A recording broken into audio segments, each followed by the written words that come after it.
տարիքով մեր հայրենակիցների համար, ովքեր որ թոշակի տարիքի են,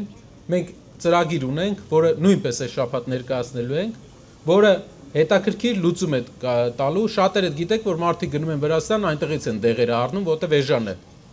Վրաստանի համակարգը մենք ներդնելու ենք այստեղ, համարյա 20-30% դեղեր կա 2 անգամ էժան են։ Մեր համար, մեր տարիքային մարդկանց համար դա կարևոր չէ, բայց ինչ որ տարիքից հետո, թոշակի տարիքի մարդկանց համար դա շատ կարևոր է։ Դեղերի գները նույն ինչ ճանապարհով որ Վրաստանն է էժանացրել, մենք նույնպես այդ ճանապարհով գնալու ենք։ Ու այս բոլոր ծրագրերի հիմնական նպատակը մեկն է։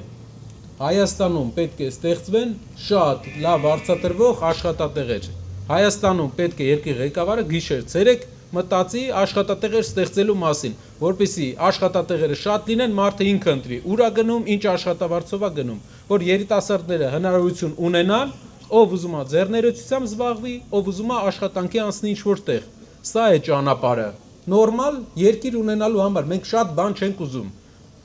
Ոսկե սարեր խոսք չենք տալի, աշխարհի երկրների կեսը ճամփեն անցել է։ Մեր երկիրը աղքատությամբ, որ դուք հասկանաք, 110-րդն է աշխարհում։ 110-րդ երկիրն ենք։ Աղքատ երկիր է փաստորեն, բայց ժողովրդին մենք որ նայում ենք, մենք տեսնում ենք, որ այս ժողովուրդը աղքատ ժողովրդի պոտենցիալ չունի, ինքը հաստատ հաջողության հասնող ժողովուրդ է, ուղղակի լավ կառավարող է պետք։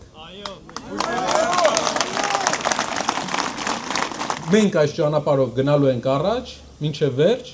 մինչև հաղթանակ։ Մենք մարդկանց, երբ որ մենք քննադատում ենք մարդկանց, քննադատում ենք իրենց թերությունները, որպեսզի հաջորդ ղեկավարությունը թերությունները